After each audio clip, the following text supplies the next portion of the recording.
Salam pagi hari ini kita akan lihat tentang satu bagian di mana dalam doa syafaat Abraham menawarkan sesuatu kepada Tuhan. Dalam Kejadian pasal yang ke-18 ayat yang ke-22 atau 23 kita mulai, dan beberapa ayat ini akan menjadi referensi untuk doa syafaat kita kepada Tuhan. Jadi waktu Abraham datang dan berdoa, ini yang dia ucapkan kepada Tuhan. Abraham datang, yang pertama Abraham datang mendekat kepada Tuhan dan berkata, apakah engkau akan melenyapkan orang benar bersama-sama dengan orang fasik? Ini sebuah pernyataan atau pertanyaan hook yang luar biasa yang langsung ditujukan kepada Tuhan. Apakah engkau akan membinasakan orang benar bersama-sama dengan orang fasik? Nah, dalam doa kita harus kita memahami dan mengerti bahwa kehidupan, ada orang hidupnya benar, ada orang hidupnya berantakan. Jadi dalam kehidupan sebagai seorang yang percaya kepada Tuhan, maka kalau dia hidup dalam roh, maka dia bisa menilai. Menilai bukan untuk menghakimi, tapi menilai agar supaya kita bisa membedakan mana kehendak Tuhan dan bukan kehendak Tuhan. Sehingga kita bisa berdoa, berdiri sebagai pendoa syafaat untuk kita berdoa bagi orang lain, dan supaya pernyataan kita itu benar-benar pernyataan yang sampai kepada Tuhan, pernyataan yang benar-benar ada kebenaran di dalamnya dan penuh keberanian. Nah, Abraham dengan penuh keberanian kemudian dia menawarkan ini kepada Tuhan. Bagaimana sekiranya ada 50 orang benar dalam kota itu? Apakah engkau akan melenyapkan tempat itu? Dan adakah engkau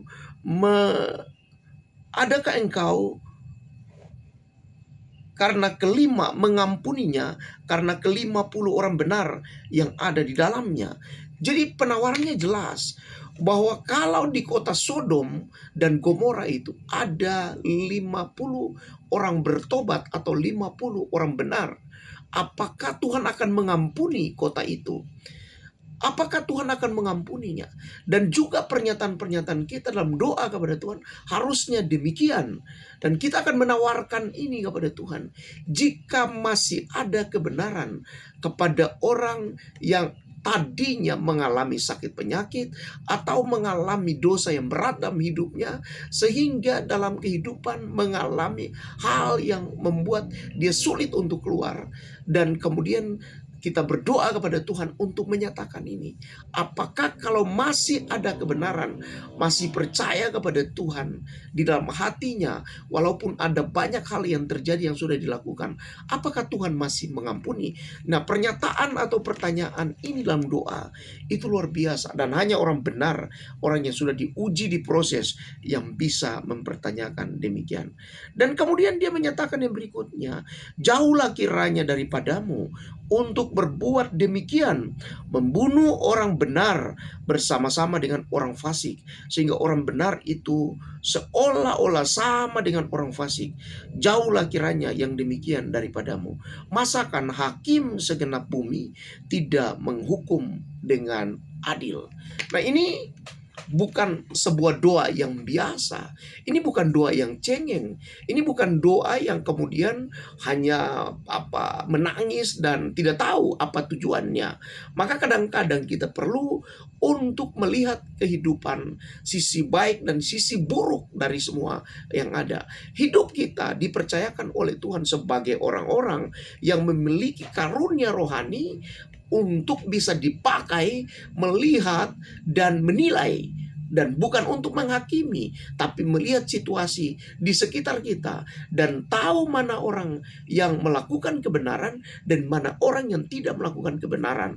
Sehingga di waktu kita berdoa, kita paham apa sesungguhnya detail doa yang harus kita panjatkan atau yang harus disampaikan kepada Tuhan. Kadang-kadang kita tidak detail dan tidak mengetahui pokok persoalannya. Nah, seorang pendoa syafaat harus mengerti dan memahami pokok persoalannya. Sehingga dalam pokok persoalannya itu kita bisa berdoa tepat sasaran sesuai dengan apa yang Tuhan inginkan. Dan kita juga tahu bahwa di dalam keluarga atau dalam kehidupan setiap orang yang kita doakan, apa yang dia alami tentang dunia dan apa yang dia alami tentang Tuhan. Jangan sampai kebanyakan yang dilakukan adalah menyakiti Tuhan dan dosanya begitu hebat, begitu besar, dan tidak ada titik kebenaran dalam hidupnya. Nah, kita harus tahu sehingga tawarannya bisa kita sampaikan kepada Tuhan. Nah, Abraham mengajarkan kita dalam doa ini untuk kita berdoa harus detail, harus tepat sasaran. Tidak bisa berdoa asal-asal. Nah, Tuhan berfirman, jika kudapati, dan jawaban Tuhan itu tepat. Tuhan juga bekerja secara detail. Mari kita lihat jawabannya. Tuhan berfirman, jika kudapati 50 orang benar dalam kota Sodom, aku akan mengampuni seluruh tempat itu karena mereka. Nah, dan ini pernyataan Tuhan itu jelas bahwa ketika dia dapati, jadi tawaran Abraham adalah jika ada 50 orang bertobat, apakah engkau mengampuni kota itu? Dan jawaban Tuhan jelas, kalau aku dapati 50 orang di dalam kota itu orang benar, maka dia akan mengampuninya. Jadi jelas. Kemudian yang berikutnya, Abraham dengan dalam doanya, karena dia mengerti pernyataan Tuhan ini pasti tidak akan ada orang benar di dalamnya. Sehingga dia mulai mempertanyakan yang berikutnya. Abraham menyahutnya, sesungguhnya aku telah memberanikan diri berkata kepada Tuhan, walaupun aku debu dan abu. Kemudian yang berikut dia mulai merendahkan diri dan kemudian menyatakan sesuatu kepada Tuhan dengan kerendahan hati, berbicara kepada Tuhan, aku ini debu, aku ini abu, artinya aku ini tidak ada apa-apa. Di waktu kita berdoa kepada Tuhan, menanyakan sesuatu atau ingin berada menjadi tiang doa syafaat bagi orang lain, maka yang berikutnya harus dengan rendah hati.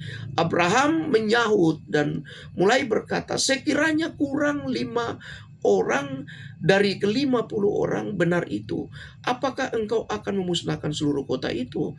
Karena yang lima itu, berfirmanlah Tuhan, aku tidak akan memusnahkan jika kudapati 45 di sana. Jadi Tuhan mulai menyatakan bahwa kalau ada 45, aku juga tidak akan membinasakan. Artinya begini, dalam sisi hidup kita, jika masih ada kebenaran sedikit pun, maka Tuhan masih akan mengampuni kehidupan kita. Jangan sampai tidak ada kebenaran sama sekali di dalam kehidupan kita. Nah, tawaran Abraham yang berikutnya, kalau kurang 5 berarti masih ada 45. Dan Tuhan menyatakan kalau ada 45, aku akan tetap mengampuni kota itu. Nah, dan kemudian Abraham melanjutkan perkataannya, sekiranya 40 didapati di sana, firman-Nya, aku tidak akan berbuat demikian karena yang ke-40 itu. Jadi tawaran yang berikut, jika kurang 5 lagi. Jadi Tuhan itu tahu apa yang harus Tuhan kerjakan. Dan Abraham mengerti bahwa sesungguhnya ada Lot di sana. Mungkin ada kebenaran yang diberitakan di sana. Katanya, janganlah kiranya Tuhan murka kalau aku berkata sekali lagi, sekiranya 30 didapati di sana. Firman-Nya, aku tidak akan berbuat demikian jika ku dapati 30 di sana. Itu sebabnya Abraham menawarkan sampai yang terkecil. Katanya, sesungguhnya aku telah memberanikan diri berkata kepada Tuhan, sekiranya 20 didapati di sana. Firman-Nya, aku tidak akan memusnahkan karena yang 20 itu. Katanya, janganlah kiranya, ini terakhir pernyataannya, janganlah kiranya Tuhan murka kalau aku berkata lagi sekali ini saja. Sekiranya 10 didapati di sana, firman-Nya, aku tidak akan memusnahkannya karena yang ke-10 itu. Lalu pergilah Tuhan setelah ia selesai berfirman kepada Abraham, dan kembalilah Abraham ke tempat tinggalnya. Jadi penawaran sampai yang terakhir, Abraham berpikir kalau 10 pasti akan ada, karena pikirnya pasti ada Lot, ada anak-anak, dan ada orang-orang yang mungkin sudah diinjili atau sudah diberitahu kabar baik bahwa untuk percaya kepada Tuhan. Tapi ternyata di dalamnya 10 pun tidak ada. Saya memberitahu begini kepada kita semua, bahwa sesungguhnya hidup kita ini harus ada keseimbangan antara kebenaran dan juga ketidakbenaran, antara dosa dan kehidupan. Minimal ada keseimbangan, karena memang manusia ini tidak hidup benar semuanya. Jadi kalau masih ada kebenaran dalam hidup kita, biasanya Tuhan mempertimbangkan itu untuk menghukum atau membinasakan. Jadi hidup ini harus mengarah terus dalam perjalanan kehidupan kita. Kita harus mengarah, karena yang tadi tidak baik menjadi baik sedikit demi sedikit.